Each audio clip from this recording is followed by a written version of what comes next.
Let's podcast alongside Joe Giglio. I'm Joe Ovies inside of Eford Studios in downtown Raleigh. Thanks to Empire Properties and thanks to Copiers Plus. Check them out online at copiers-plus.com. Print management, document management, get your stuff to the cloud.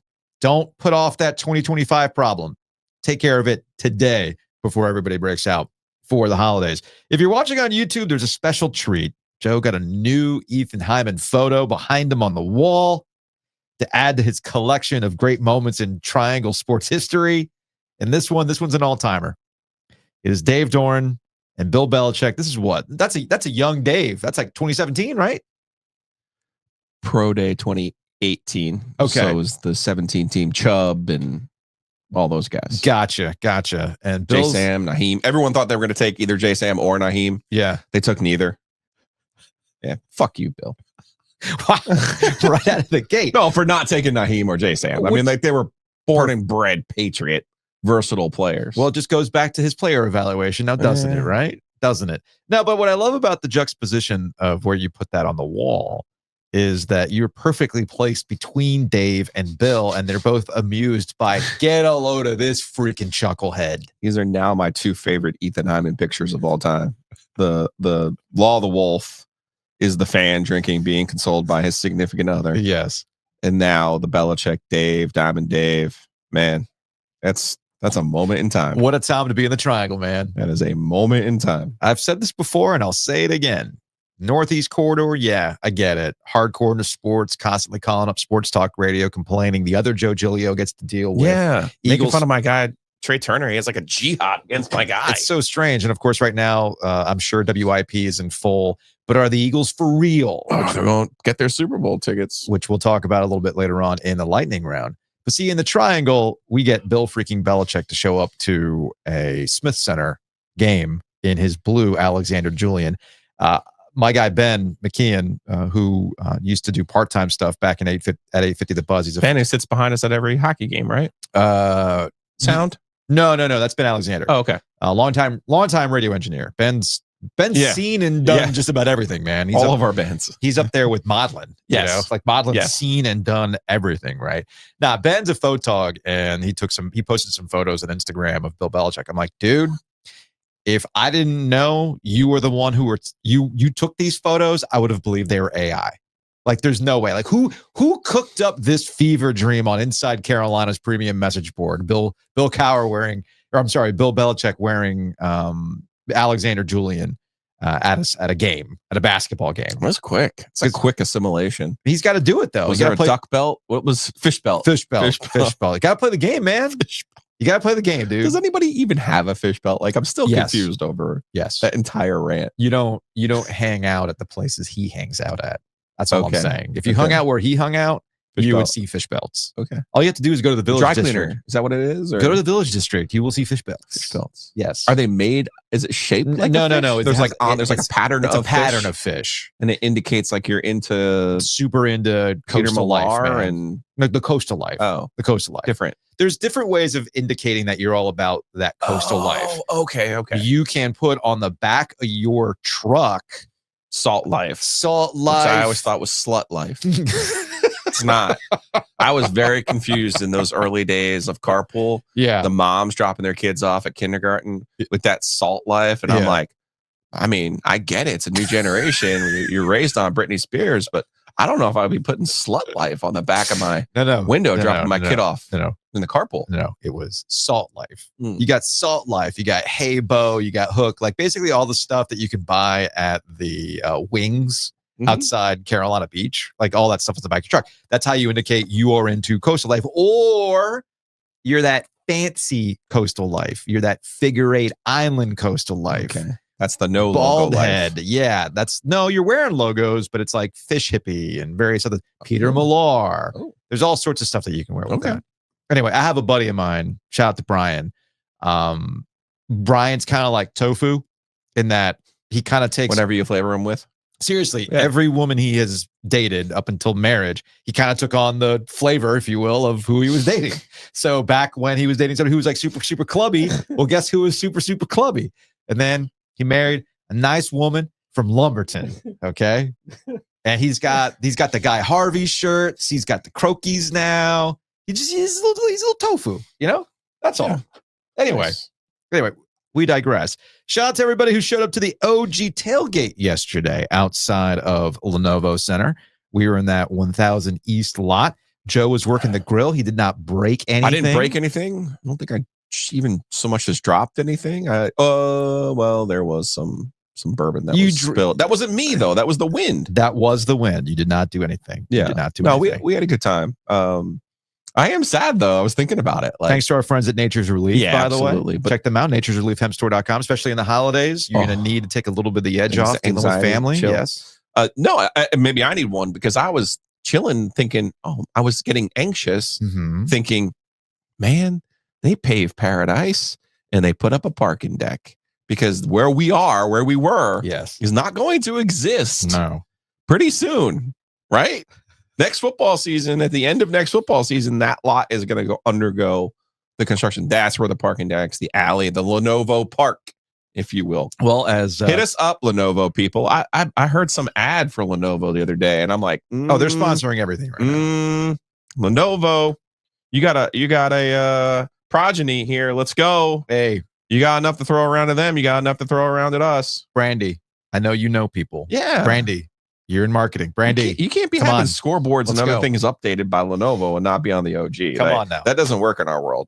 I'm a Mac guy, but I'm willing. Plus, it's going to be a Lenovo Park, so I'm willing to do all things on a Lenovo Legion. I'm just saying. You called your shot on that one. That was a good one. What's that? That will be Lenovo Park, that Carter Finley Stadium. Yeah, it looks like it's going to go. The whole thing is going to be Lenovo Park. So we were hanging out. You mentioned we're hanging out at the tailgate and whatnot, the parking decks, and our guys, our Carolina guys, Ken and Paul, were like, welcome to that parking deck tailgate life, y'all. Welcome.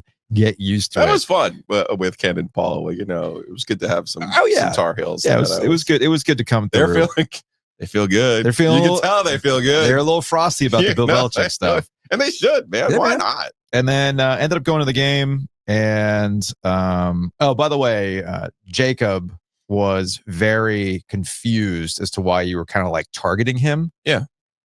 And I was just like, that's just what Joe does. Yeah. Yeah. It's like, if you're going to be in the fold here, he's going to treat you like he treats me, man. It's just an extension of an Ovies. So there you go. Plus, he made like the most preposterous statement in the history of the world. He did. I get it. We haven't had that many interactions, but like, no. Is there going to be food? Yeah. Yeah. Jacob. Time out for you. It's like, is Giglio in charge? Yes. He was not only is there going to be food, there's going to be a lot of food. He was low-key impressed by the Welch's fruit snacks. Yeah. That took him back. Old schools, man. 13-year-old reminiscing. Yeah. But who does not like old schools? Find me a person who doesn't like old schools. Find me. Anyway, as for the game itself, the Carolina Hurricanes were coming off a slog of a performance against the Ottawa Senators. They had the journeyman goalie in net, Tokarski, right? Whatever. Not the point. He's just in a long line of goalies that have come through the Canes so far this season, as you've had the concussion issue with Peter Kochetkov. You have Freddie Anderson out, obviously. So they're just kind of going through this. Spencer Martin, blah, blah, blah, blah, blah. Look, man, I've said this, and I'm going to continue to say this with the Carolina Hurricanes. There is one way to avoid sweating who's in net. You know what you can do? You can actually score. You can score. Yourself? Yeah, you can score. And they probably should have had some more goals. Columbus's coach continued to just throw challenges all the time. He basically had beef with every goal. And by the way, let it be known that the Carolina Hurricanes did have a goal stay without a goalie interference review. I have to get some math on that. There was a hand pass. You just had tickets yesterday, right? Yeah, man. I mean, it was a Sunday 5:00 game against Columbus. I know. StubHub was on the low yesterday. And they're getting tickets for like $20 a piece. But I would have liked to have seen Don if he was in town, is what I'm getting at. Yeah, they put Don on the Jumbotron. Okay. Welcoming him back. Yes. You did the job of 3 people for the last 10 years. Congratulations. Thank you. And he's like, yeah, I mean, now I just have to be the GM of one team. Don't have to worry about those types of things. Who knows? Maybe Roy Cooper will go on to be the next GM of the Carolina Hurricanes. I don't see why not. He's going to be out of office here relatively soon. So give him a job, right? He clearly wants to do something with the Carolina Hurricanes. So he was the one who announced the lineups before the game. Cool. In the locker room. I did hear that. Yeah.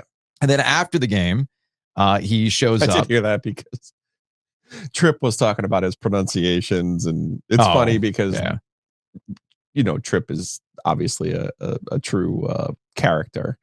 But I kind of laugh sometimes because I call him Cooper and Coop and all. They're like super duper on the governor train. Mm-hmm.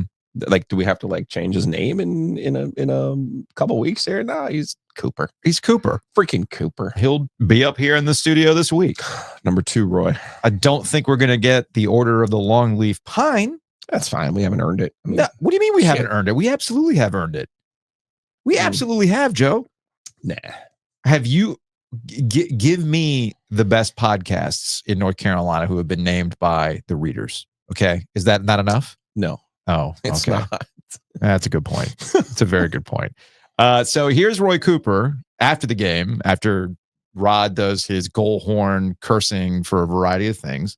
There was a little surprise for Rod after the game. Coach isn't going to like this. He's all about you. You don't want any attention on him. But I'm going to tell you this. Tonight, I want to make a presentation to the coach. The highest honorary society that the state of North Carolina can give is the Order of the Longleaf Pine. Legendary coaches like Mike Krzyzewski, Roy Williams will be getting it next week. I want to present because of his long-time association with North Carolina. He's one of us now. He brought us a Stanley Cup when he played in 2006. I had season tickets. I watched every game almost, and certainly every game in the playoffs. It was just so exciting. And now as coach, he has put us in every single year, all the work he's done for youth hockey. I want to recognize Coach Rod Brind'Amour.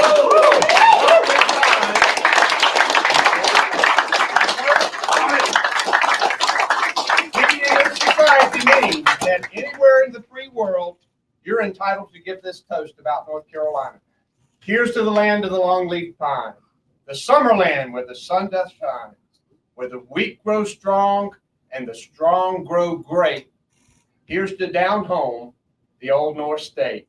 Thank you, Coach. Right.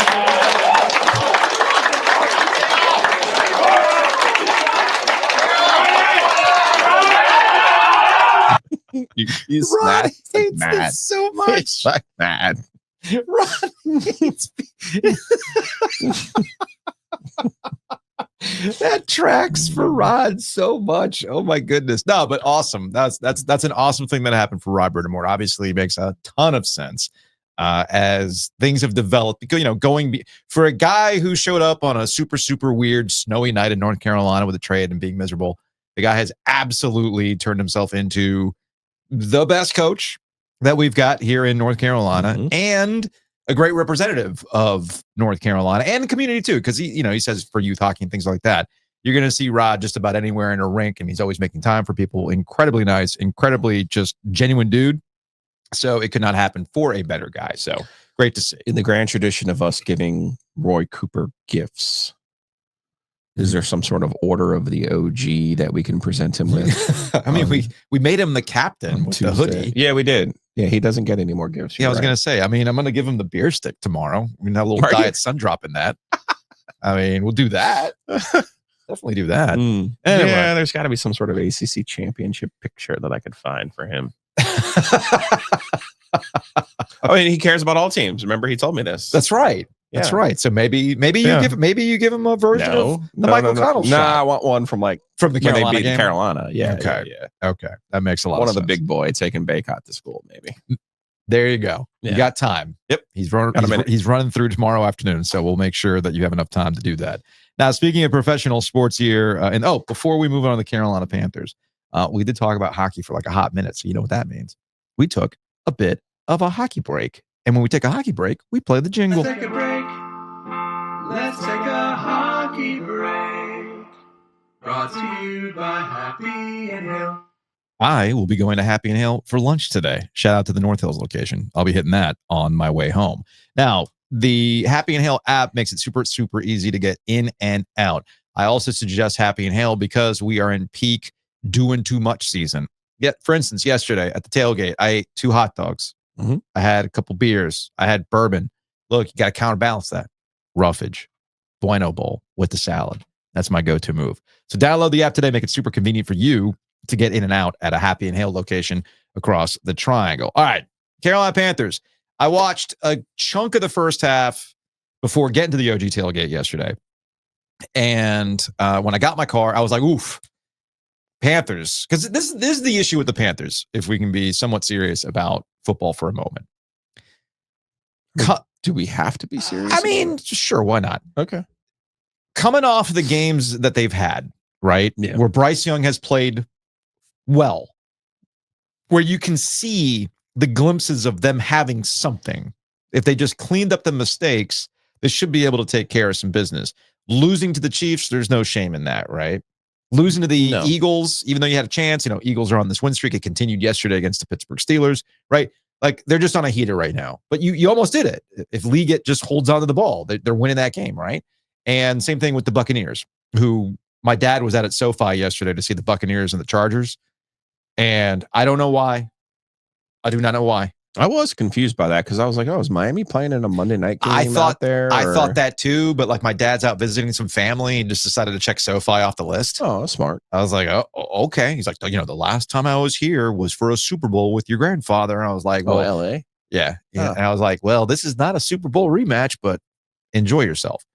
But anyway, so it was all there. So here we are with the Dallas Cowboys. This is a very winnable game. So much so that the Vegas odds makers decided, you know what? Panthers, we're going to do something we haven't done in 34 games. We're going to make you a favorite at home against the boys, starting Cooper Rush, out of playoff contention. Cowboys are banged up as well. So, hey, man, here's an opportunity for you. And they went and they basically just messed themselves for a good chunk of the game. And this is probably the most disappointing part of it. Despite the fact that there was a big regression for Bryce Young in the first half with an interception and a fumble, they still had an opportunity to be in that game. And they had a breakout one-play drive to Jalen Coker, one play, 83 yards. And you're thinking, all right, you're going in a half, not completely done. Because on my drive to the arena yesterday, the radio crew was making a really, really good point of, all things considered, as this half is gone, all you need is a score here. If you can get on the board, you're getting the ball back in the second half, and hey, man, just put that aside and just go from there. Of course, what do they do right out of the gate to open up the second half? Another fumble. And here's what we're not going to do with the Carolina Panthers. We are not going to take yesterday's game because I had recorded the second half and I watched the disaster that was, and they got a garbage time touchdown late. It's neither here nor there. If you are going to make this a Bryce Young conversation, you are going to be absolutely wrong in making it about just Bryce Young, because there was a lot of mistakes that needed to be cleaned up. Yes, the obvious one are the turnovers that he's responsible for. The turnovers, the strip sacks, the forcing it to Adam Thielen when you don't need to force it to Adam Thielen. I know Greg Olsen on the Fox broadcast did a really, really good job on that one pick that he was trying to force it to Adam Thielen, saying, hey, man, Miles Sanders is sitting right there wide open. You have to do that. Now, the thing is, let's look at how Bryce Young has had a little bit of a renaissance here. How has that worked out? Well, Adam Thielen's been his most reliable receiver. And that gets to the larger problem. I think Chuba Hubbard dropped a pass. You can go through this stretch of games where they were close, but no cigar. We got Liggett dropping passes. There's just a lot of drop passes going on right now. Combine that with the injuries that they've been dealing with at the running back, you're just left with Chuba Hubbard right now. So there's a lot of issues with the Carolina Panthers. And what yesterday showed you once again is, hey, man, while there have been some positives, this is still a team that's only won 3 games. This is a team that is still a work in progress with a new coach. This is a team that's And when you turn the ball over against another team, we see this in college all the time. How many times does the guy behind you, Dave Dorn, talk about winning the turnover battle? You're going to lose that turnover battle. Guess what? You're going to get the results that you had now. Does that mean that Bryce Young has to be benched because of this? No. I'm not really sure because I saw this conversation pop up like, oh, well, maybe they have to go back to Andy Dalton. For what? For who? Like, let the cake bake here a little bit with Bryce Young to close out the season. He's going to be back in 2025. Put some pieces around him to get a true answer. I've been saying he's got that Tua Tagovailoa in him. The Dolphins did this with Tua, where they gave him opportunities, and then he had one season where he was either going to put it all together with the weapons around him, or they're going to move on because they had the draft capital. Now, the Dolphins had the draft capital. Panthers don't necessarily have that draft capital, but I can see them doing the exact same thing with Bryce Young next year. We put some guys around you. You showed us something last year. Now we got some guys around you. Go prove it. Otherwise, we're going to go draft your replacement next year. That's where we're at. Yeah, hit the button. Is it time to tell you something good? I guess it is time to tell you something good. Tell me something good.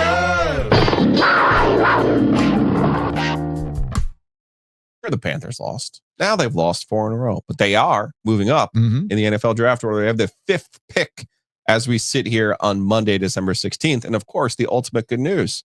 After 2 years of not having it, the Panthers still have their first round pick. So that is good news. And another tell me something good. Housekeeping. No, wrong one. Let me hit the right one here. Tell me something good.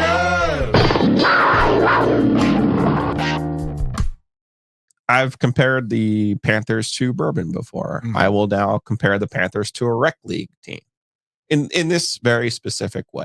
Okay. When you play rec league and you play Jackson Lucas's team over at in the Optimist over at North Garner Middle School, and you're like, man, they're unbeaten. Man, Jackson's so good. Man, I'm gonna get pumped up. I'm ready to play this game. And guess what? Jackson Lucas hits a couple threes on you. You lose the game by 4. And you get your heart broken. And you're like, damn, man, we got this. Next week, you play the last place team. And you're like, we got this one. Yeah. And all of the things that you did to play really well against the first place team, you don't do. And now all of a sudden you're sitting here going, if we had just played the way that we did against the Chiefs, if we had just played the way that we did against the Eagles, if we had just played the way that we did against the Buccaneers, we would beat a bad team. But that is actually good news because now, again, you're proving that you're a lot like the other teams in the NFL. Yeah. That if you don't honor the process, Rod Brind'Amour, Peter Laviolette, John Wooden, if you don't honor the process, you're not going to like the result. And that's what happened to the Carolina Panthers in this game. They got a rec league lesson. You want to be excited about playing the first place team? Cool. But you got to bring the same energy and the same effort when you play the last place team, or the results might just be the same. Housekeeping.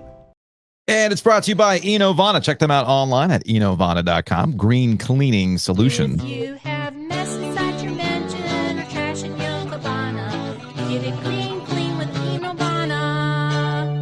May I suggest you give the gift of a clean home by contacting our friends at Enovana. May I also suggest the gift of the OG? It's like the gift of the Magi. You get the gift of the OG. I don't think that's what the gift of the Magi was, but It's not a shirt with our logo on it. Are you sure? Are you sure? I'm pretty sure that was the case. Like, hey, look, it's like the ACC logo, but not. That's the gift. That's the gift of the OG. Go to breakingtea.com/OG. frankincense, myrrh. No.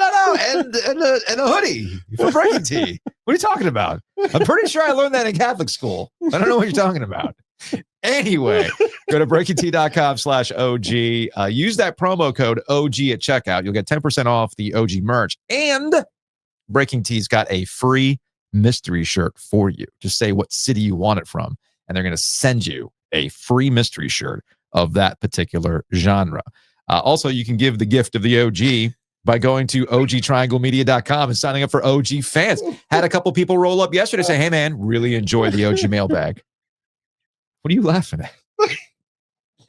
Gift of the Magi. The gift of the Magi is when it would be me selling my car in order to buy you, something for the soundboard, and then you selling the soundboard because you got me a microphone. Like that's what the gift of them. It was a tale. It was an allegory. I don't remember. There you go. I Not to be confused with the wise men. No. Yes, that was the biblical portion of it. But the gift of the Magi was an O. Henry story about the couple. Remember, she had like a comb or something. Oh, yeah. And he sold his kidney to get the comb for her hair. And then That's right. she cut her hair to give him a hand job or whatever the story was. You get it. It was something along those lines. Speaking of the Three Kings, we take a January 6th back? Are we? I don't know. Somebody. Let's take it back. I saw somebody. There was a promo for something on January 6th. Oh, wrestling. Oh, There's a wrestling thing on January 6th. perfect. Perfect. I started watching the McMahon documentary on Netflix, by the way. Who did it? What? Is it a WWE thing or No, is it, it's like a Netflix doc. It's like it's not pulling punches. Like it's out because most of those Netflix sports documentaries have been kind of like, eh. This one, I'm like, oh, you're actually covering your subject legitimately. Who knew?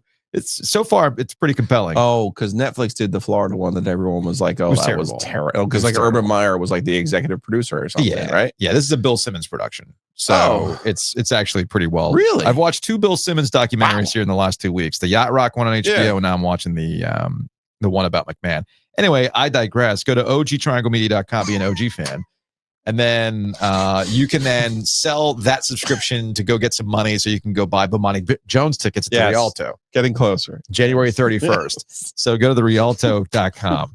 I get my stuff. I saw confused. Hayes was dressed up as John McClane. I'm a dieharder than my man Bruce Willis. They had Die Hard at the I Rialto. saw it at Rialto, yes.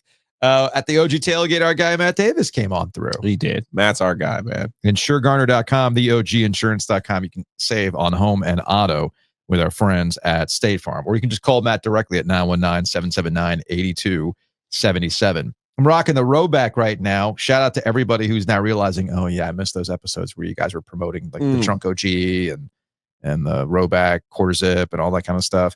Here's the thing. Am I doing the quarter zip wrong, Joe? I'm wearing the quarter zip today. Am I doing it wrong? You're not doing it wrong. Most quarter zips, particularly Roback, they're going to be better with a golf shirt underneath. Yeah, see, I just wear the unique low. No, you have a, you don't necessarily need, you probably just need a collared shirt. You have certain long sleeve collared shirts that you have where you go all the way up. Who's that? Who does that? Is that Rob Lowe who does the full? I think he does the full. Yeah. Yeah, I think he There does you the go. full. Anyway, I can't breathe. They're super, super comfortable. I got my hoodie on too. I got my OG paint splatter, man. Kidding me? I love that everyone who's been introduced to Roback texts me and is like, you were not lying. It's fantastic. Yeah, stuff. the only thing I enjoy more than you were not lying is you were right. And they're kind of sort of related. So. They are kind of, sort of. Big thanks to Whitaker and Hamer. Check them out online, wh.lawyer, attorneys and counselors at law. And of course, our friends at Hometown Realty. Check them out, myhtr.com. You're going to be going to homes. You're probably going to get a little FOMO, like, I need a bigger house. Well, guess who can put you in the right spot to find that bigger house or new construction? Our friends at Hometown Realty. So go check them out at myhtr.com.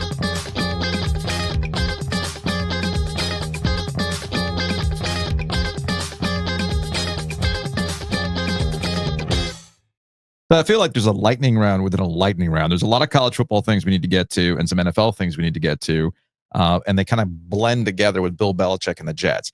I really was trying to make today a Bill Belichick free show. Are we there already? I really was, especially after last week. We can't be there already. Can't be that. You just got to keep eating it. Get in your radio mode, dude. At least listen.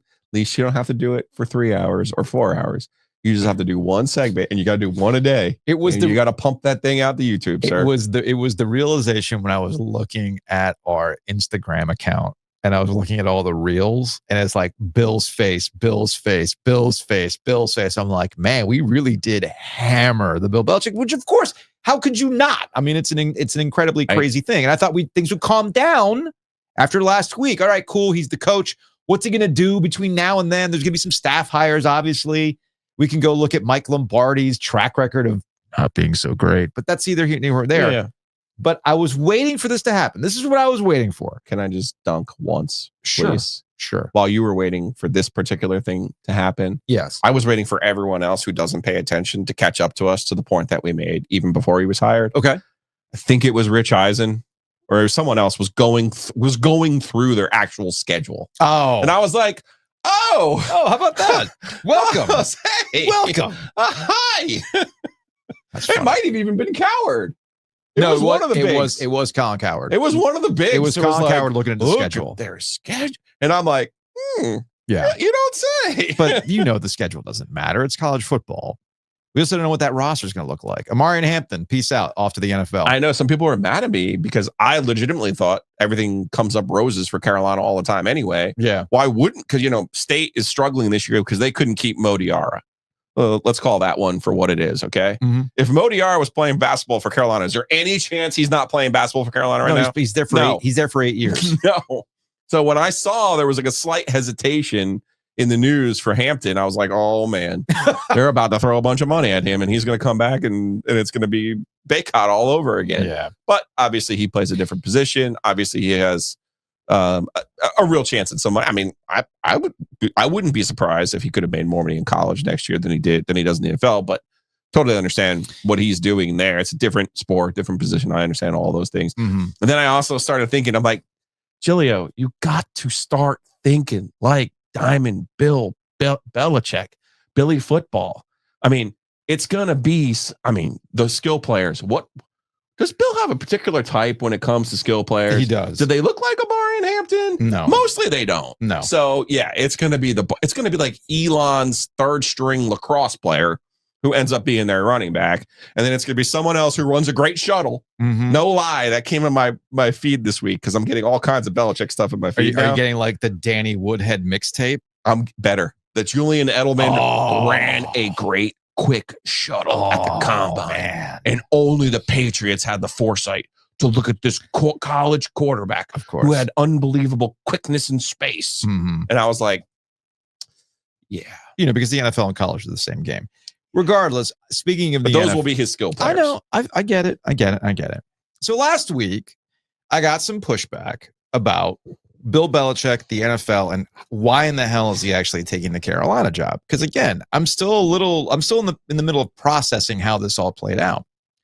And my thought was the entire time, clearly he's trying to send the message to the NFL. Yes, I get it. You didn't want me in the last hiring cycle, but cooler heads should prevail. There's got to be a job out there that's interested in me, right? And we talked to Jonathan Jones on Thursday, and he was adamant. It was interesting talking to Brooke Pryor and JJ about their different perspectives on what Bill Belichick's standing in the NFL was. Brooke said somebody told her he's radioactive, and that kind of tracks with how last hiring cycle went, and I kind of agreed with Brooke in the whole idea of the media cycle where he's constantly on TV is kind of reminding you of, oh yeah, it's the gruff Bill, yada, yada, yada. JJ's attitude was, no, it wasn't so much that the other NFL teams don't want him. What makes the most amount of sense for Bill Belichick? That was the question. And he was going down the list of teams that would make the most amount of sense. Chicago came up as a possibility. I mean, obviously the Giants maybe, might be. Jaguars maybe, might be. But then that ties into the Seth Wickersham piece from ESPN that highlighted the fact that Bill was over the NFL. He was disgusted with what he is seeing. He's over the fail sons and the families that are going in the direction that they're going in, very similar to the Kraft family. So if you don't want to work with the Krafts, well, then why the hell would you want to work with the Jaguars and the Khan family? If you're over Robert Kraft, why would you want to deal with the Mara family? Like those kind of things, right?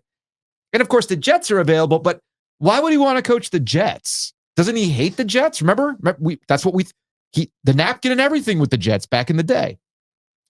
Diana Rossini of The Athletic then reports that before Bill took the Carolina job, he had contacted the Jets. Rich Cimini, ESPN, followed up on that. Belichick, who quit the Jets in 2000, tormented them for 2 decades as the Patriots coach, recently made a critical comment about Woody Johnson, the owner, personally reached out to inquire about the opening, a source confirmed to ESPN on Saturday.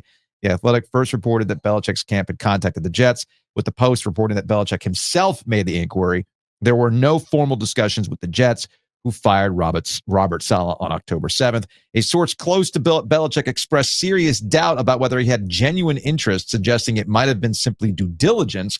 Belichick evaluated the NFL openings, the potential openings, before accepting the UNC job. For years, Belichick has expressed disdain for the Jets, so a reunion never was a realistic possibility. It's moot now because Belichick was introduced on Thursday as the Tar Heels coach. So why is he kicking the tires on the Jets?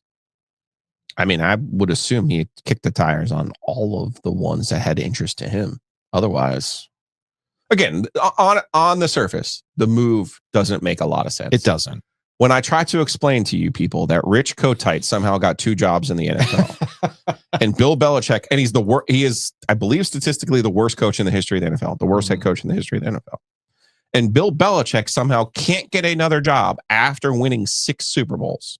Mm-hmm. That doesn't make any sense. It doesn't compute. No, It really just doesn't. No. And I get it. There's no Al Davis out there anymore to just stick up his middle finger at the rest of the billionaire club. And maybe that's really what this is. But things about billionaires is they're all kind of sort of competitive with each other. So I don't really see any kind of solidarity there in terms of, let's blackball Bill Belichick with his 6 Super Bowls. Like that doesn't make any sense. What does make sense is the way that he treated people, while he was on top. And that's kind of boomerang back around to him. So, and, quite frankly, we all know that Bill Belichick, the general manager, should have been fired long ago.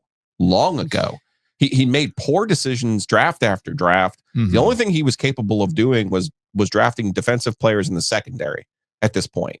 And he famously always traded back, didn't want, skill players, never wanted to make moves to augment, and, quite frankly, started whiffing. A lot of these, the state champion wrestler and the Kent State quarterback and the, Chris Hogan, the lacrosse player at Penn State, a lot of those moves fizzled out on him. Well, that's weird. I won this scratch off lottery once. Why can't I keep winning it?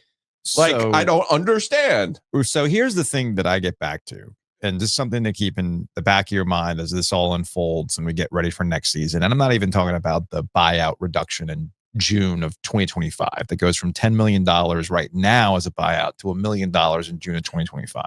What's $10 million to an NFL owner at this point? If they really want Bill Belichick, they would pay the buyout. So I'm not going to get too wrapped up in the buyout. What I would say this, though, ego. They all have egos. Yeah. They all have egos. And including Bill Belichick. To your point, here's a guy who's won 6 Super Bowl rings and nobody has the respect to go give him another job. And I went back and I watched some of the Apple documentary on Saturday morning because people have been talking about it, right? Like, okay, let me see how this is being framed. What is exactly going on here? And here's my working theory. You can clip it. You can, as you like to say, clip it, save it, whatever. December 16th, 2024. I think the diminishing or the dismissal of the Don Shula record is a mistake by people. I think that's wish casting, that Bill Belichick doesn't care about the all-time win mark, that he doesn't care about Andy Reid and how people are now kind of shifting how they talk about who's the greatest to ever do it. Right. Okay. I think that what's happening at Carolina is part of an image rehab that will eventually get him back into the NFL so he can put himself in a contender that's literally a coach away with a good quarterback that have been able to maximize it and just take that thing forward so he can get to the Don Shula mark. Because if we're already dismissing Bill Belichick's role in 6 Super Bowl rings and doing the classic owner BS, that it's the owner who gets credit for the 6 Super Bowl rings. It's the owner in Dallas that's the reason why in the 90s, the Cowboys were what they were. It wasn't Jimmy Johnson. No. It was Jerry Jones. These owners and their egos, man. And there's a friction there. We saw it with Jimmy and Jerry in Dallas that up until like recently had been a real bad Cold War. Okay. And I feel like there's that ego thing in play now with Bill Belichick. You think my role with those 6 Super Bowls is completely diminished because of what you saw after Tom Brady left, that you think that's the real me? Like people are trying to act like, well, the real Bill's the one in Cleveland and the one after Tom Brady, as if those first 3 Super Bowl rings, Bill had nothing to do with them. Right. So I think that ego is going to start messing with him again.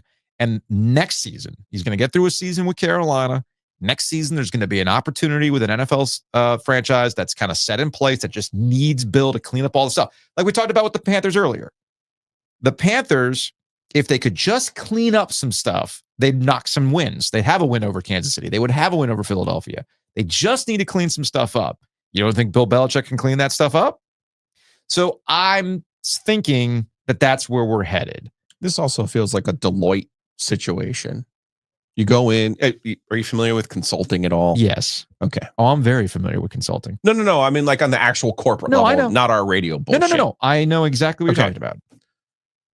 My former brother-in-law used to work for Deloitte. My sister used to work for Deloitte. And, what Deloitte does is they come in, they look at your company. They basically live with you for a year, run your company for a year, try to set you up. You're paying them a bunch of money, by the way. Oh, yeah. It's the greatest business in the world. You're paying them a bunch of money to clean you up and basically teach you how to run your business better. And then tell you to stop spending money. And then that's my favorite and part. then basically leave you after a year. Yes. It's essentially how it works. Yes. I mean, I'm painting with a broad brush here. I know. But this is essentially Bill Belichick consulting at the University of North Carolina. Just so happens in the interim, he gets to make $10 million. Yep. Just so happens in the interim, he gets to set his son up with $1 million job. Just so happens in the interim, his 24-year-old girlfriend gets to be set up with her education, her post-grad graduation. I'm just saying these are all good things. Sure. Like, would you rather do that? Or would you rather do, 16 more Manning casts? See, that's the thing. That poor bastard's ready to pull whatever hair he's got left out over these freaking Manning casts. I would agree with you. And you're yucking it up. I mean, you want to talk about ego? You want to talk about things that absolutely he goes home and fucking cries in the mirror over? Mhm. He's got to spend time with Eli Manning, who got over on him twice? Yeah. Like, you don't think he cares about that shit? Yeah. Like, you don't understand base competition if you don't think it drives that man insane. That's driving nuts. To have to spend time with the one quarterback who got over on him twice. And not only on him twice, but the best fucking team in NFL history. It's been reported that he is overdoing the Manning cast. Sure. Now he's going to stay with McAfee because I think they understand the PR win of hanging out with McAfee. That's good for recruiting and all that kind of stuff. And he probably generally likes McAfee. No, he generally likes McAfee. Again, I don't think. But you know what I mean by recruiting. I'm nitpicking on recruiting. I know because what you mean. I think they're going to be super focused portal. Here's where we find a margin. Here's where we can work a corner. Here's how we can improve our team. I just don't see them sitting down with the 5 stars of the world and being like, this is how we're going to beat you. So to your point, I agree with you. It's just in how we call these things, because even though we associate recruiting on the high school level, you still have to recruit these transfers to come to you. You're right. So when I say recruiting, it is a catch-all. You're right. For getting people It's different to now. come. It's different. Yep. Speaking of different, people are not handling the changes to college football well at all. And do you want to start with Marshall? Like which way you want to go? You want to start with Marshall? You want to start with the Penn State backup quarterback that's entering the portal in the middle of the playoffs? Do you want to start with Mike Norvell going, hey, man, the reason why I'm getting a pay cut ain't because I did a shit job last season. It's because this money's got to go elsewhere. Where do you want to start with college football? You want to start with Travis Hunter pissing people off winning the Heisman? Let's start with the Heisman, sure. Okay, let's start with the Heisman. Travis Hunter. This to me was the no-brainer. Okay. And again, I was not really online over the weekend, but I was listening to the Yahoo Sports college football podcast with Dan Wetzel and Pat Forty, and they were talking about this like really nasty reaction to Travis Hunter winning the Heisman. I'm like, I thought it's now 2024. People see that somebody won the Heisman and then they move on with their life. Like, what are people mad about? Are we making this about Deion again? Is this a Deion thing? Well, I mean, you're talking about brash, outspoken black people that sometimes there's a pushback from the masses of the white people who follow it. So it was a Deion. It was an extension of Deion, essentially. I didn't see the backlash. I wasn't paying attention. No. You're a Heisman voter. Who did you vote for? I am a Heisman voter. That doesn't mean I wasn't paying attention to college football. I just wasn't paying attention to the process. Sure. I have been a Heisman voter, I think, now for 6 years.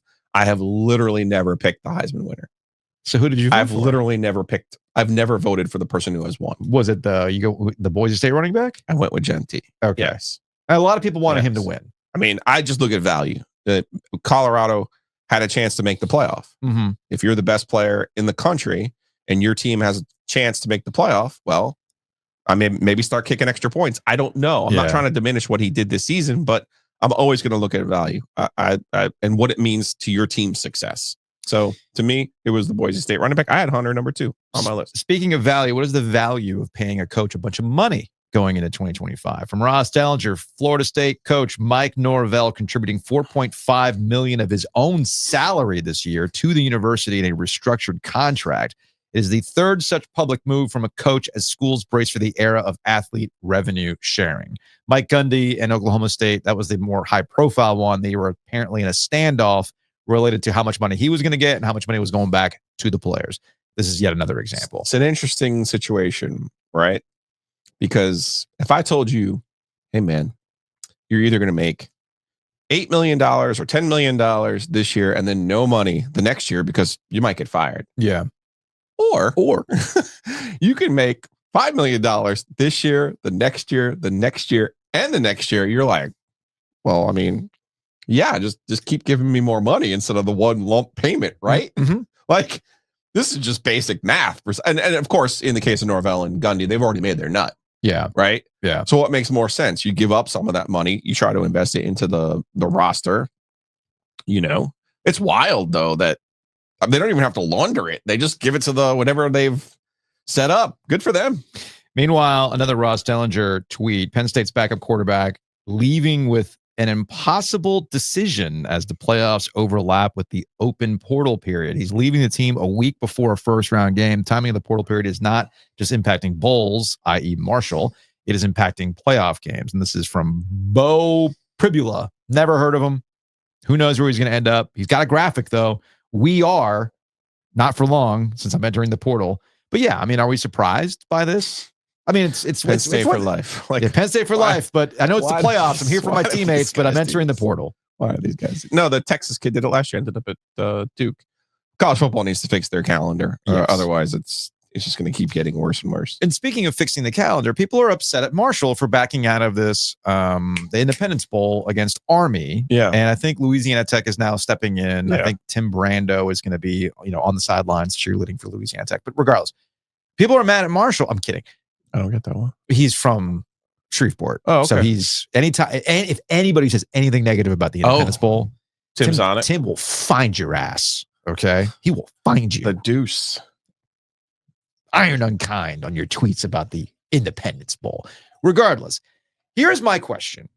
Because of the calendar, what the hell is Marshall supposed to do when you've got 28 dudes who have hit the portal and you don't have a coach? That's the biggest one. You don't Right. have a coach. Well, they do. Tony Gibson, but he just got there. He just got there. Yeah. They have no staff. Right. Oh, that's fair. So like people are mad at the kids. How could you skip out on a bowl game? Dude, this ain't on the kids, man. yeah. This is on you. This is the institutions. This is how the adults in the room have decided to do their calendar. Don't be mad at the players for going, man, why do I want to spend, 2 days after Christmas in freaking Shreveport for a guy that's not my coach with a bunch of dudes I don't even know if they're going to be there or not. So like make that make sense to me where people are mad at Marshall for backing out of this bowl I game. saw it was Pat 40 who said they still had 46 players and So freaking they could what? have played. I was like, listen, you got to, if you're going into the portal, you're worried about your own future. Until college football fixes not only their calendar, but fixes their contracts. Yes. You have to sign players to contracts. Yes. And it can't be every year. Yeah. Like Yeah. you've done this. Like even the NFL and the NBA, even all of professional sports are laughing at you and what you're doing. You are a professional sport. Let's go back to the Giglio plan. Make the players, employees, give them contracts, move the bowl games to the beginning of the season. You guys are almost getting there with all my other ideas. We're You're getting there. almost there. We're there. But just take those little baby steps for me, please.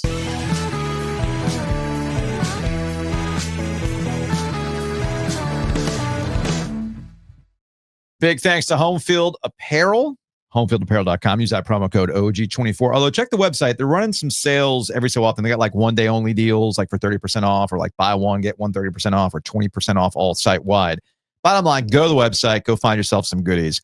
Their sweatpants have converted me into rethinking my life. Okay. Like I'm actually considering going shopping, going to Costco in my Home Field sweatpants. Eyes up here. Okay. Eyes up here in my gray sweatpants. Okay. So go to homefieldapparel.com. OG24 is the promo code. You can save 15% off your order. But again, go to the website. They might have some other holiday sales that are going on right now. I might be in my Home Field sweatpants rolling up into the Breeze Through Beer Cave like a real American. Sweatpants, Birkenstocks with a case of Natty Light. Let's go. Hit the Breeze Through yesterday. 96. I had 96 Natty Lights or 72 and then 24 High Lifes. We went through a serious amount of beer yesterday for what was a very chill, low-key OG Tailgate. Of course, could not happen without our friends at Breeze Through. So go check them out at breezethrough.com. Also, big thanks to our friends at Two Roosters. It is the holiday season. They got all sorts of wonderful flavors when you are headed towards a party or a small family gathering. You want to win. You want to be like the favored son, favored daughter. You want to be the hit? Go to Two Roosters. Bring some goodies. That's what it's all about. TwoRoosters.com. I've never been more jealous in my life than Paul. Paul and his wife, they got the 12 Days of Christmas. Love it. Countdown. Love it. Damn it. I missed out on it. How did you get this?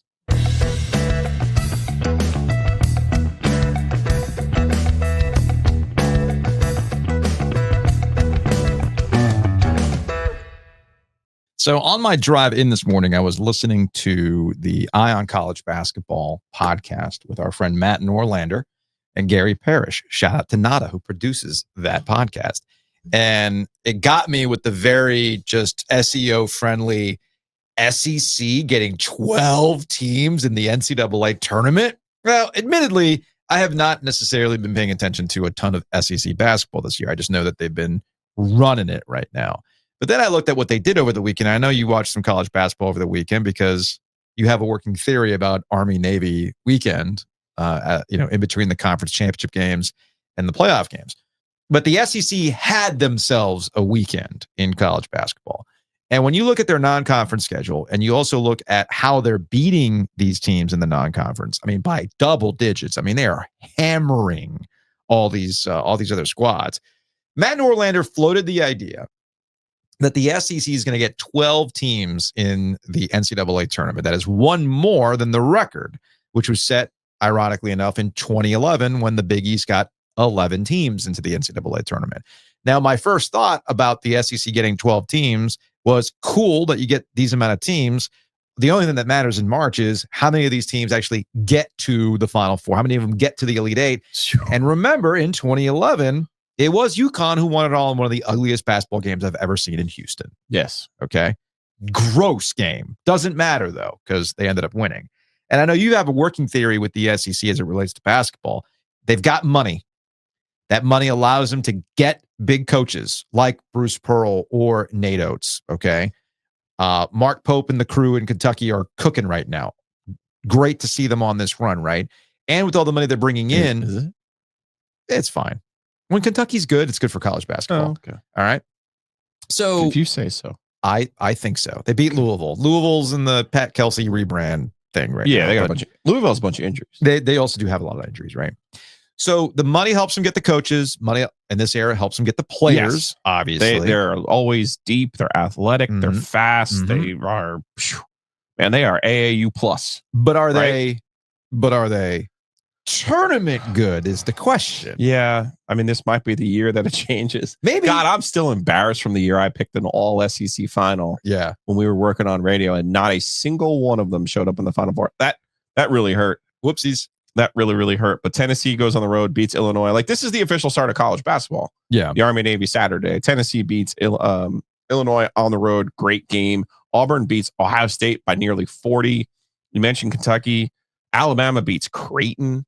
Creighton's a good team. Florida absolutely smashes Arizona State. A&M beats Purdue in a neutral site. Oklahoma, is an SEC team now. They beat their rival OK State. I mean, the names just keep going and going and going and going. I mean, it's an embarrassment of riches right now for the SEC and what they're doing. And I kind of and it's funny, it wasn't even the SEC games that made me kind of tear up a little bit on Saturday night. I had a full day of college basketball on Saturday, i.e. I gambled all day on Saturday. I did well.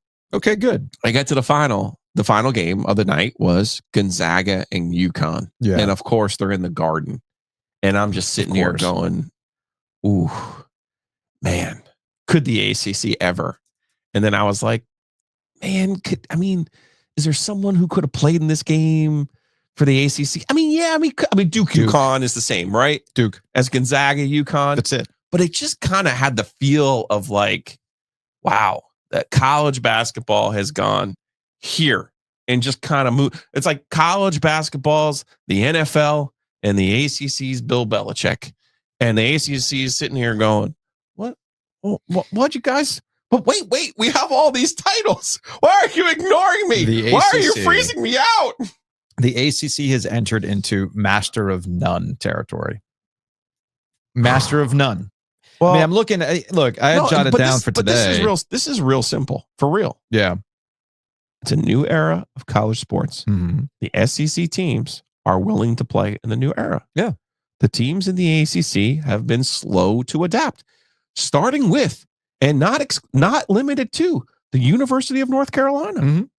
Like you're gonna pour $40 million into your football program. So here's the thought on Meanwhile, that. you're just gonna be like, oh yeah, cool. We'll just let Gonzaga, UConn, Alabama. So here's the thing about that. Jess and Alex are Auburn fans, and they have a better basketball program than the University of North Carolina. Here's the thought on that, though, because I saw this argument last week with the reshaping of the athletic department, and the true believers were saying, look, Carolina's doing this, and it's not going to be dissimilar from the SEC in that they understand football drives the revenue bus, and by making sure that Carolina's well positioned in football, they can then funnel that money to basketball in the same way that SEC schools are doing. But there's one key feature that the SEC has that the ACC does not, or one key feature that the ACC has, or the SEC has that Carolina specifically does not. You know why Bruce Pearl and Nate Oates and all them can do what they do and then flame out in the tournament? Because at the end of the day, it's not their identity. It's not their identity. It is something cool. You can proudly wear your Alabama stuff, but I don't think there's an Alabama fan who come March, if Nate Oates doesn't get past the Sweet 16, people are going, you son of a bitch, we got to go and call Jay Wright right now. Okay? We got to call Shaka Smart. Like, that doesn't exist. Yeah, I'm laughing because I was at the Final Four. Purdue showed out. Yes. NC State showed out. Who didn't? UConn showed out. Who didn't? I believe Mark Gottfried was the only Alabama fan and grad there that I knew. So there you go. And I'm walking around going, but that's a feature. Yeah, that's a unbelievable. feature. Right? Hey, we went to the Final Four. Cool. I get paid. What does NATO get paid? It's like $8 million or whatever. If not more. If not more. Got to be more. Cool, man. Kentucky called them last year. And then they get bounced. And a minute later, oh, man, that sucks. All right. So Alabama. So what's the spring game? When's the spring game? What are we doing here, right? Hey, did we really lose the Wolf blood to Ohio State? How did we lose Caleb Downs to Ohio State? That's a real thing. Whereas at Carolina, if all things being equal and you spent all that money, you funneled all the money and you get your coach and all this stuff, and then you still flame out in the NCAA tournament, you don't get past 360. How is that going to play at Carolina? Not well. But here's the issue right now with the ACC, to wrap the point here. The SEC is running hot. They got, as Matt Norlander says, potentially 12 teams. I'm looking at the ACC, and I'm looking at the date. It is December 16th as of this recording, and I'm thinking to myself, how many freaking teams is the ACC going to get? I'm not going one bid league here, but Duke right now is the only good team in the ACC. I think Clemson's good. They just lost in overtime to Memphis. Yeah, at home. Yeah, but Memphis has a bunch of good wins this year. Okay. Clemson needs that. Yeah. So there's a huge gap between the number 3 KenPom, Duke, and the number 2 in KenPom in the ACC, which is Clemson at 27. Then you got North Carolina at 28. You got Pittsburgh at 29, which gets us to NC State. NC State right now is a KenPom rated team at 84, 7-4 on the year. They go to Kansas. They lose. There's no shame in losing to Kansas. Tip of the hat to our guy Luke DeCock at the News and Observer, pointing out that Bill Self is now 11-2 against triangle teams since they lost to Duke, ironically enough, in the 2011 season. 2011 seems to be the hot thing right now.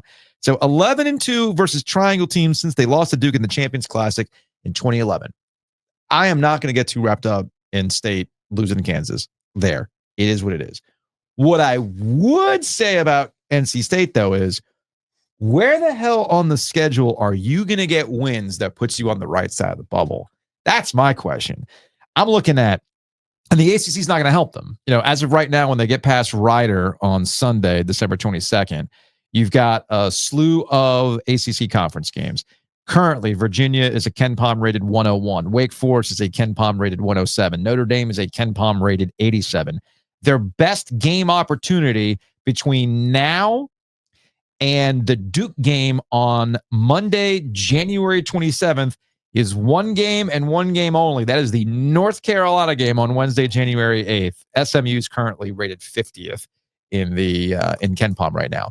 But you do not have a lot of opportunities. You basically, in order to get on the right side of the bubble, are going to have to take care of North Carolina. Just go beat them like you did in the ACC tournament, Joe. No big deal. No big deal. And I'm not acting like Carolina's a great team. Don't get me wrong here. I'm not saying NC State's not capable of doing it. I'm simply pointing out NC State is really behind it when it comes to backing up last year's Final Four run. in making the tournament, period. Yeah, they're not. They fell behind 15-0 in this game. They ended up losing by 15 points. Yeah. So they're not playing with the same intensity and defensive tenacity that made them a Final Four team ACC champion last year. And that's, you see this in hockey all the time. I say this to you all the time. The beauty of hockey is watching in April, May, and June, and just the intensity of the puck possession. Mm-hmm. Then all of a sudden you watch a preseason game and you're like, oh, wait, what is this? Well, in hockey, you got 82 games to figure it out. College basketball, you only got 30. And the non-conference schedule has gone by without them picking up a significant win. Yeah. And the lament there is, I thought the way that they had played against Texas should have been a light bulb-esque, kind of like the one from last March, where it was like, no. This is the very specific way that we need to play in order to be successful. Mm-hmm. I thought they could have taken that from the Texas game, even in a loss. Now, after the 5 minutes, they played Kansas to a standstill, but you can't fall behind 15-0. Got to make shots In the first 5 minutes of the game. You got to make shots, man.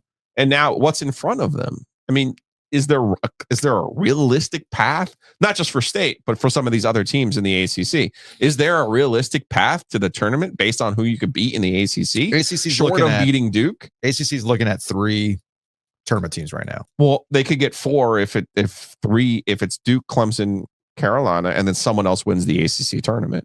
I mean, Pitt, I wouldn't write Pitt off either. Right. You know what? Let me back it off. They got 4 teams right now. Yeah, 4. That sounds Duke, about Clemson, right. North Carolina, Pitt. They got 4 teams. And now let's look through the list of teams who legitimately participate in the NIL game and have a coach that is willing to kind of work the corners and get a little bit dirty. Well, I mean, Louisville should be that, but Louisville's hurt. Louisville's been going through it, man. Miami should be playing that game. I mean, 4-7. SMU, who we haven't talked about, is 9-2. If there's anybody who's going to have an identity that can get a little bit dirty and pay players, it's SMU. It's going to be freaking hilarious to me that SMU is a really good coach too. I get that. Yeah, I get that.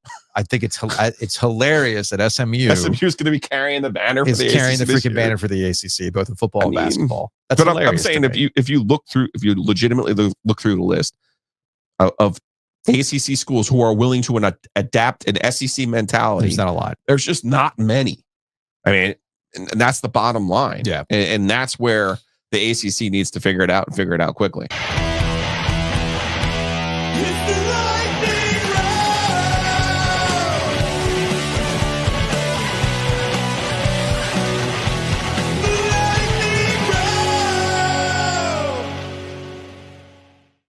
Lightning Round brought to you by Sam Jones. Check them out in downtown Raleigh. We've got the Sam Jones Bowl. That's what we're officially calling it, between ECU and NC State in Annapolis. Greenville, Raleigh, Sam Jones bringing you together. Now, if you're thinking about something to do while the holidays are, you're taking some time off, you got some family in town, downtown Raleigh's got Illuminate Art Walk. You can go to Sam Jones, have some dinner, and then just mosey on downtown and have a good time and see everything there, all the installations. It's really, really cool. Better yet, if you're just looking for a nice lunch out or something like that, or somebody to take a client during lunch this week as you wrap things up, take them to Sam Jones. And of course, they've got catering and some takeout. So big thanks to Sam Jones for sponsoring the Lightning Round. So let's get to it. I wish I could recreate the moment on your face after you had some bourbon. You had the big boy stag. I did. Thanks to Ken. Yeah. You had a bourbon and you were on your second natty. Okay. On your natural light. When I told you, oh man, Carson Wentz is in for the Chiefs. I was like, please do not tease me. What? Please do not tease me. So, I cannot handle that. So Patrick Mahomes came up with an ankle injury. He is, as of this recording, listed as day-to-day. Andy Reid made this point about, he wanted to go back out there and compete. I'm like, what's the point? Right? Don't do that. Here's what's going to happen with the Chiefs the rest of the way. The Chiefs are going to have a whole week of referendum on how their season's actually gone. I saw this stat making the rounds of all these teams that haven't cracked 30 points this year, and the Chiefs are in them. You see the records of all these teams that haven't cracked 30 points. They're like 2 wins, 4 wins, and then you have the outlier, the Chiefs. Now, I know the differentiator between those teams and the Chiefs. One has Patrick Mahomes. The other does not.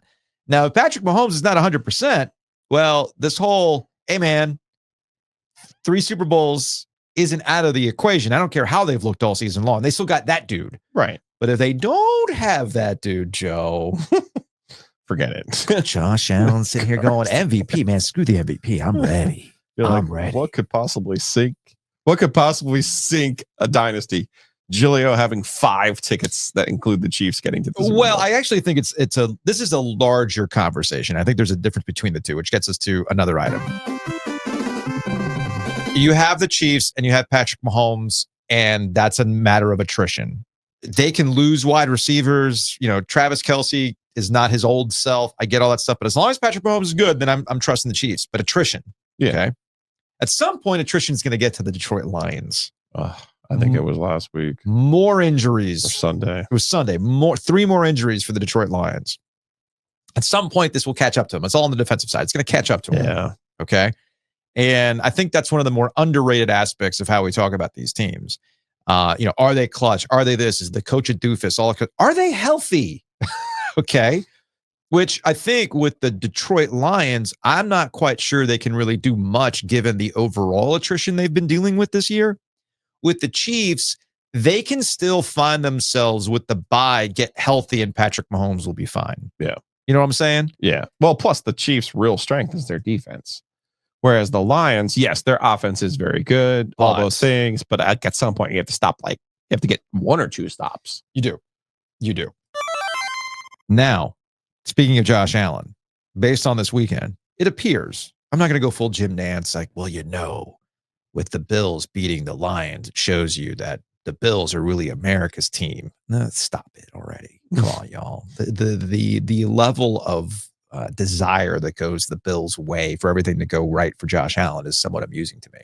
But again, if things go this way with the Chiefs, maybe the door does open up for Josh Allen. I will say this, though. Allen's putting up the kind of season that is going to get him MVP considerations along with Lamar Jackson. But He's the front runner. He is clearly the front runner. He was the betting favorite even before this weekend. yes, And the gap is widening. I mean, no knock on Saquon Barkley, who has been crucial to how the Eagles have had this hot streak as of late.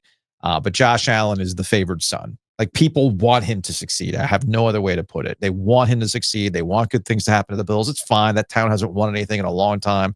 But it doesn't matter. I think that's kind of a weird part where we're at right now with the NFL. We're in this weird point of stasis with the NFL. Yeah. Because most of the storylines are already set. We know Josh Allen is good, and we know he can win the MVP. What's it matter when what people are waiting for is his breakthrough to get to the Super Bowl? There's been a key problem in that. Patrick Mahomes is there. Same with Lamar Jackson. Yeah, man, we've seen you have great regular seasons. You've been the MVP. You've been in the MVP conversation this year. What happens in January? That's the thing that people want to see. Got to make the plays. Okay. Same with the Eagles. I'm not ready to sit here and tell you that Nick Sirianni has just washed away all the stuff that we saw at the beginning of the season. It's great that they got over on the Steelers. It's 9 in a row. 9 in a row, but I'm like, by the way, attrition, Jalen Hurts. Okay. Yeah. They've been dealing with some injuries too earlier in the year. Attrition. Look at the 49ers and how their year is going because Christian McCaffrey's been hurt and all this other stuff, right? So the Eagles have to stay healthy, but they also have to be on the right side of, like, are you guys gelling? Because remember, this whole week was about, is Jalen Hurts on the same page with A.J. Brown? Guys taking things back. Is Nick Sirianni going to handle this correctly? Because going into the weekend, is Nick Sirianni the kind of coach that will be able to handle these types of things? Sure, but it just feels like a tempest in a teapot with them. I agree. Like, give me a break. They've won 9 in a row. I mean, I know. what else do you want? Well, again, it gets back. They've won 10 in a row. What else do you want? It gets back to my statement when it comes to the NFL right now. We're in a weird stasis of how we talk about these things because we will not really be able to tell you the story of the season until we actually get to the postseason. All this stuff is immaterial. It's all immaterial. Yeah. Until somebody actually breaks through. It's weird to say. And I think the world is rooting for Detroit Buffalo somehow. Oh, easily.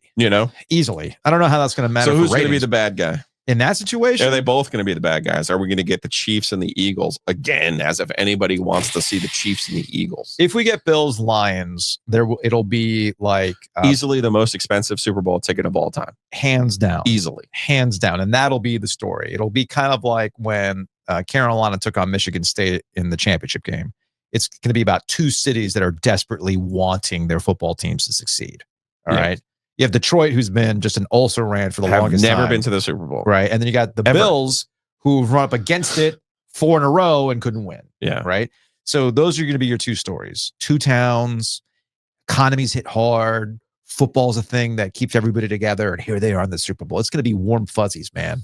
Can't be. You know what it's going to be? It's going Can't be. to be like your Bobby Bones, man. It's going to be nothing but positive. Damn, something good.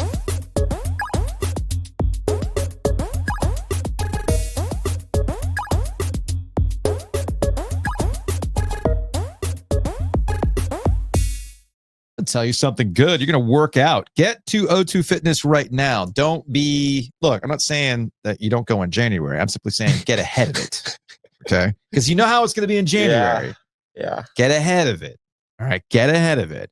Do the pre-workouts for all that food now. Give the gift of O2. Go to O2fitnessclubs.com.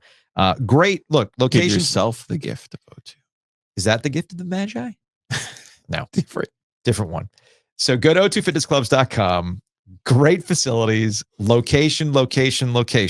That's what matters for gyms. And of course, as we know with O2 Fitness, it is more than a gym. O2 Fitness, so much more than a gym. Are you going to be working? You working that grill yesterday, a little hunched over. You have to work on your neck tomorrow or this week? A little more new physiotherapy. Never hurt anybody. All right. Yeah. Just double checking on I'm that. working on that. Didn't pull anything while you're getting the grill out? No. Okay. No, I good. can't wait to take all the credit for the customer uptick in January. You know, we have a look back with one of our sponsors. Like, wow, well, you know, what was our return on investment? Hey, man, I looking at your December numbers to your January now. I mean, that's got to be us, right? It's all us. Perfect. Big thanks to Mosquito Authority. It's not just because it's because of us. Big thanks to Mosquito Authority, Pest Authority. Check them out, bugsbite.com. The guy wrote a movie about a baseball team and you're able to sell tickets. It's got nothing to do with that movie. It's all about us. Bugsbite.com, Mosquito Authority, Pest Authority. You can bundle and save. And of course, our friends at the Butcher's Market. You might be running to a holiday party. You might need to pick up a side because that's what the potluck is all about. Look, man, just make it easy on yourself. Go to Butcher's Market. Go pick something up. Go to that party. Saw the magic in person yesterday. Where did you get those hot dogs?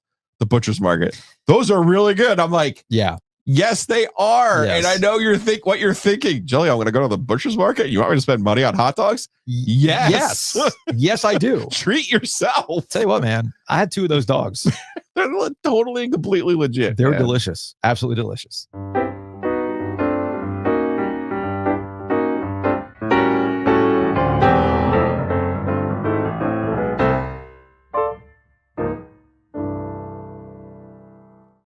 All right, let's get out of here with some Hey Joe. Let's just, you know what? Screw it. Let's just go to the sports phone, shall we? 919-444-2211. Call the OG Sports Phone and curse or don't. All right, this came to us on Friday night at 8 o'clock because who doesn't want to call the sports phone at 8 o'clock on a Friday night? What else you got going on in your life? Hey guys, it's Sean from up in Richmond. Oh, that makes sense. Shout out to Sean from an 804. Yeah, all right. I know where this is going. He's thinking about Carolina. That's what you do on a Friday night at 8 o'clock. I guess I wanted to address my opinion on the Bill Belichick thing, being that I am surprised that Giglio is surprised that there are UNC fans like the gentleman from O2 Fitness who aren't excited about this. I think the attention that it is bringing to UNC football is not all positive. I think there's a lot of jokes being made that are deserved. And I think doing something new isn't a bad thing, but if Bill Belichick's the new, I don't know that that's the answer. And this country got someone else because all we wanted was new. I guess the next part is listening to the IT guys who are great, wanting to talk about what are the expectations for next year? What are the expectations for the next 3 years? And I don't even want to use that term. I don't want to use the terms expectations. I want to use the term, was it worth it? What would make it worth it? Having a terrible human being as your head football coach. And I think to make it worth it, it's 10-2 in the college football playoff next year. It's it's not worth it unless we go 10-2 and make the college football playoff. Thanks, guys. I like the way Sean put that. Expectations versus was it worth it? I mean, I'll go back to the Thanos thing. What did it cost you? It cost me everything. People, was it worth it? Right? And if it does pay off with the college football playoff appearance, you go 10-2, beat State along the way, all that kind of stuff. Even if is that even worth it to go once? Let's see what happens, how this affects the rest of the Carolina athletic department. Yeah. Like I'm genuinely surprised that there are Carolina football fans who are like, no, this is like, I get the idea of wanting a younger coach. Mm-hmm. I think my opinion is clear on this, what I think Bubba Cunningham would have done. Sure. Right. But I also like, once you get it, you're kind of like, if you think of it, like I said, that it's Deloitte, he's coming in for 1 year and he's going to try to teach you how to be a college football program. Well, then I thought that's what Mac Brown was supposed to do. Put the program in the right spot for the next I'll tell guy.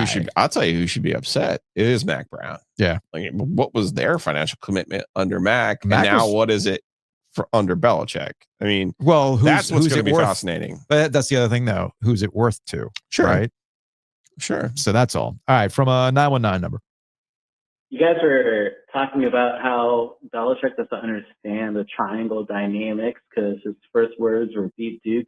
And that is Bill Murray, head coach of the Duke Blue Devils from 1951 to 1965.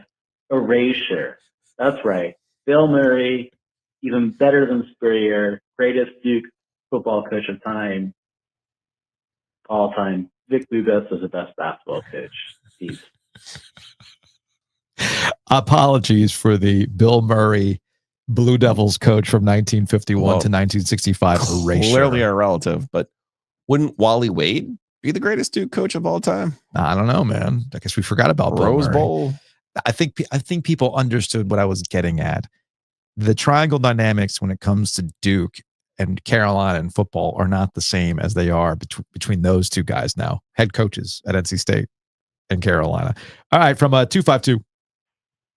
Yeah, I'm leaving the Canes game, and they suck tonight. I don't really want to talk about that. But All right, real quick. That was from Friday at 10:01. The Ottawa loss. Yeah, the Ottawa loss. So this is from Friday at 10:01. So yes, the Canes did suck that night. They were good yesterday. I was listening to your podcast about Belichick, and I'm just curious of what you guys think, how State's going to respond to this. As an NC State fan, I mean, Belichick's, good for Carolina that they're doing what they're doing, but I feel like there's got to be a response from State and more commitment, and hopefully it gives a turnaround and gives motivation to the State fan base that we have to do something to equalize what Carolina's doing. Just want your guys' thoughts on that.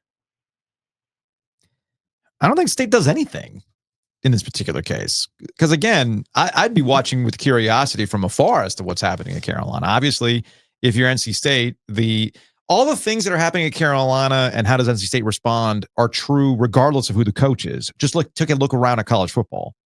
Like, you look at college football for the motivation for State to keep up with what's going on, not what Bill Belichick and Carolina are doing. You don't need that to motivate you to be like, hey man, we got to get with the program, more money, better talent evaluation in the portal, all that kind of stuff. That you don't need what's happening at Carolina to tell you to do these types of things. Well, when it's closer to home though, and when you've been dominant against them, like sometimes it takes that in order to kind of jumpstart you. The real issue for State is they don't have doctors and lawyers. They don't have $40 million laying around in the couch cushions to do something like this. So I think their response is, well, how do we get smarter? And they're trying, I think.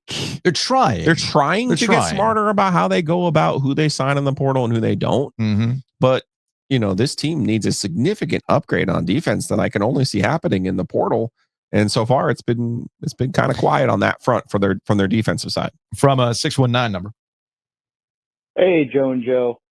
Watching this Kansas NC State game, not going great. Going better other than the first couple of minutes of each game, or of each half. But I just wanted to say, I can tell NC State shit is dead from one play that happened. It was the flagrant one on Hunter Dickinson that honestly probably should have been a flagrant 2 based on his history alone. I announcers were supporting NC State. They were saying, hey, that should be a flagrant 2. This guy should be out of here. To be honest with you, I can't remember the last time there was something that happened like that where the announcers were on our side. Maybe it's because it's not the ACC network or whatever it is, but just feels like there's just enough respect in the cauldron to where people are making neutral potions against us. So feels pretty good. Not a great year, but the ACC is bad. So, there's still a chance. All right. Thanks for taking my call. I'm glad people have come around on this. I like that lens. That's a good lens. All right. We'll close on this one from a 919 number.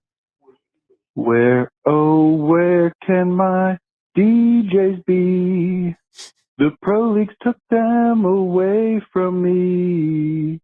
They've gone and left, so I've got to watch this shit. How much years do we have left on Keith's contract?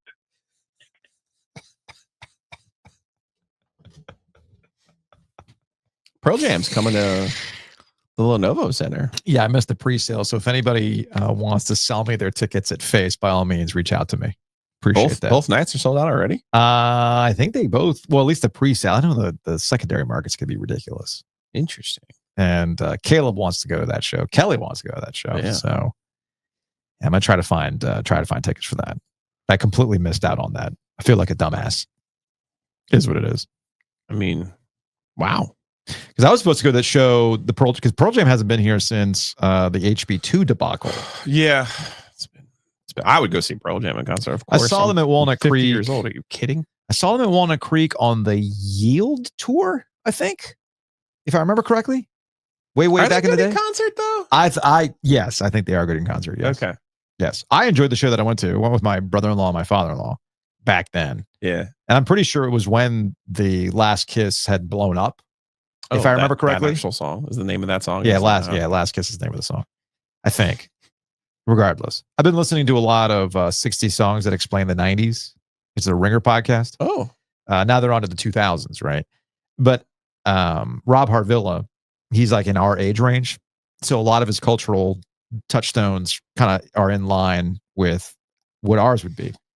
And all the episodes that are related to Pearl Jam or Temple of the Dog or whatever it is, dude, it just hits the receptors. Like all of the stuff that I used to listen to back in the day. Great stuff. If you guarantee they play Elderly Woman Behind the Counter, I'll pay whatever to go see. I just want to scream. Hello. On that note, we will see you tomorrow.